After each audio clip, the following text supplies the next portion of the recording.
You are listening to The Soul's Quiet Call, written by Akumah and voiceover by Sara. Akumah Audiobooks. Chapter 20, The Walls We Build. The day had begun like any other, with the soft light of morning spilling into Meera's flower shop. The flowers were bathed in the warmth of the sun, their colors brighter than usual, as though reflecting the renewed sense of hope that had grown between her and Aarav. The past few weeks had been filled with quiet, but steady progress. They had shared their fears, their desires, their dreams, each conversation deepening the bond they had formed, slowly bridging the gap that had once felt so insurmountable. But there was an undercurrent of tension in the air this morning, a subtle shift that Meera couldn't quite put her finger on. Aarav had been quiet when he arrived, a little more withdrawn than usual. There was something he wasn't telling her, and though she tried to focus on her work, the feeling gnawed at her. She glanced up from the flowers she was arranging, her eyes meeting him. Aarav was sitting by the counter, his gaze distant, lost somewhere in the haze of his thoughts. His fingers lightly drummed against the surface of the counter, betraying his unease. "Is everything all right?" Meera asked, her voice gentle.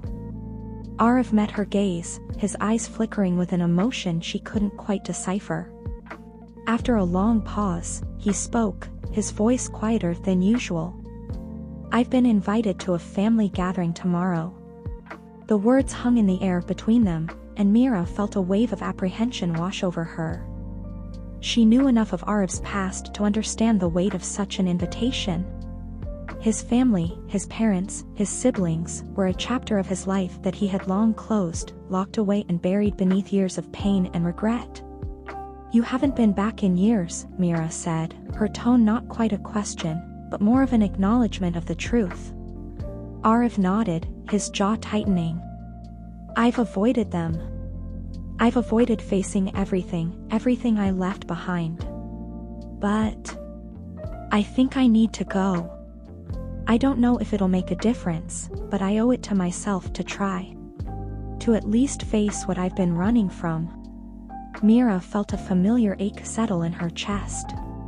She understood the desire to avoid the past, the impulse to run from what you couldn't change, couldn't fix.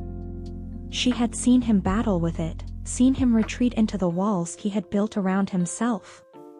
And now, here he was, standing on the precipice, ready to confront the very thing that had shaped so much of his life. "You're doing the right thing," she said softly, though doubt lingered in her voice. "But I can't help but wonder if it will change anything. If it will bring you any peace." Aarav's gaze dropped to the floor, and for a moment, Meera saw the vulnerability that he often kept hidden. He didn't answer right away. The silence stretched between them, thick and heavy, as though the weight of unspoken words hovered in the air. "You're not the only one struggling with the past," Meera continued, her voice quiet but firm. "I've built walls too. And sometimes I wonder if we'll ever really be able to tear them down." Aarav's eyes lifted to hers, a flicker of surprise crossing his face. He stood up and walked over to where she was arranging the flowers, his presence bringing a sudden stillness to the room. "You're not the only one who's been hiding behind walls," he said softly, his voice low and raw. "I've spent so long running, avoiding. But I can't keep doing it, Meera. Not if I want to be with you. Not if I want to let go of all the pain I've been carrying." Meera swallowed, her heart pounding in her chest. She had always felt the weight of his silence, the quiet storm that raged beneath his calm exterior. Now, she saw it for what it was, his reluctance to open up, to fully trust. But in his eyes, she saw something else. A longing. A desire to be free of the past. "I know what you're saying," she replied, her voice trembling slightly. "But sometimes, even when we try to tear down the walls, they just come back stronger. And I can't help but wonder if that's going to be the case for us."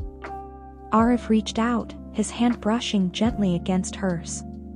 The touch was fleeting, but it spoke volumes, quiet, unspoken, but full of meaning. "We'll never know until we try," he whispered. The next day, Aarav stood before the door of his family home, his fingers trembling slightly as he reached for the doorbell. He hadn't seen them in years, hadn't spoken to anyone since he left, and the idea of facing them, of confronting everything he had run from, was almost unbearable. But he had promised Meera that he would try. For himself. For them. The door opened slowly, and there stood his mother, her expression softening when she saw him. She didn't speak at first, just looked at him, as though measuring the man he had become against the boy she had once known. "Aarav," she said, her voice quiet, but laden with emotion. "I didn't expect you to come." Aarav swallowed hard, his throat tight. "I didn't expect it either," he said, his voice hoarse. She stepped aside, allowing him to enter. The house was unchanged, still filled with the scent of jasmine that always seemed to linger in the air. His father's footsteps echoed from the hallway, and for a moment, Aarav felt himself shrinking, wanting to retreat, wanting to disappear into the shadows of the past. But he didn't. He stood his ground, his heart racing as his father walked into the room, his face unreadable. "You finally decided to show up," his father said, his tone curt but not unkind. "It's been a long time." Aarav didn't respond right away. Instead, he took a deep breath, feeling the weight of the years between them. His mother looked between them, her gaze flickering with unspoken words, but neither of them spoke. The silence stretched on, thick with the years of estrangement, of hurt, of regrets that had never been voiced.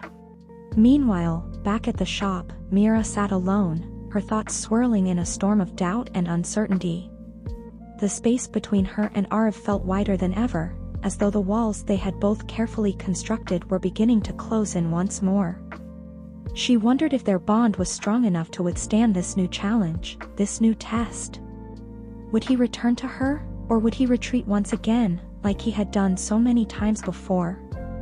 Her fingers absent-mindedly brushed against the bouquet of flowers he had given her, the delicate petals a symbol of everything they had shared.